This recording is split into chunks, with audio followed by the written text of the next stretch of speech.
IT news. Telangana group 1 కొత్త notification విడుదలైంది. 563 పోస్టులకు తిరిగి కొత్త నోటిఫికేషన్ను టీఎస్పీఎస్సీ ఇచ్చింది. ఈ నెల 23 నుంచి మార్చి 14 వరకు ఆన్లైన్లో దరఖాస్తులు చేసుకోవాలని తెలిపింది. అభ్యర్థులందరూ కొత్త నోటిఫికేషన్కు అనుగుణంగా మళ్లీ దరఖాస్తు చేసుకోవాలని స్పష్టం చేసింది. ఇక అభ్యర్థుల వయో పరిమితిని తెలంగాణ ప్రభుత్వం 44 ఏళ్ల నుంచి 46 ఏళ్లకు పెంచింది.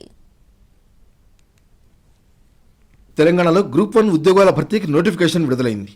2022లో ఇచ్చిన నోటిఫికేషన్ను రద్దు చేసిన గంటల వ్యవధిలోనే టీఎస్పీఎస్సీ కొత్త నోటిఫికేషన్ రిలీజ్ చేసింది. మొత్తం 563 ఉద్యోగాలకు ఫిబ్రవరి 23 నుంచి మార్చి 14వ తేదీ సాయంత్రం 5 గంటల వరకు అభ్యర్థుల నుంచి ఆన్లైన్లో దరఖాస్తులు స్వీకరిస్తారు. మే లేదా జూన్లో ప్రిలిమినరీ పరీక్ష, సెప్టెంబర్ లేదా అక్టోబర్లో మెయిన్ పరీక్ష నిర్వహిస్తారని తెలుస్తోంది. దరఖాస్తుల్లో పొరపాట్లు ఉంటే మార్చి 23 ఉదయం 10 గంటల నుంచి 27 సాయంత్రం 5 గంటల వరకు సరి చేసుకోవడానికి అవకాశం ఇస్తారు. అభ్యర్థులందరూ మళ్లీ దరఖాస్తు చేసుకోవాల్సిందేనని టీఎస్పీఎస్సీ స్పష్టం చేసింది. గత నోటిఫికేషన్లో దరఖాస్తు చేసుకున్న వారికి ఫీజు నుంచి మినహాయింపు కల్పిస్తామని తెలిపింది. అభ్యర్థుల వయో పరిమితిని 44 ఏళ్ల నుంచి 46 ఏళ్లకు పెంచింది.